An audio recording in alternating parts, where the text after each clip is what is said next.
حول ولا قوة إلا بالله العلي العظيم. أعوذ بالله من الشيطان اللعين الرجيم. بسم الله الرحمن الرحيم. الحمد لله رب العالمين. الصلاة والسلام التحية والإكرام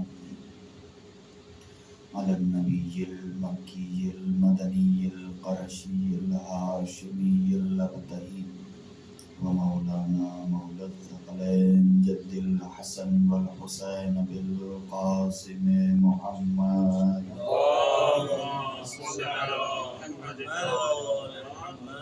وعلى أهل بيته الطيبين الطاهرين المعصومين المظلومين المنتخبين المنتجبين ولعنة الله على أعدائهم أجمعين من يومنا هذا إلى قيام يوم الدين. أما بعد فقد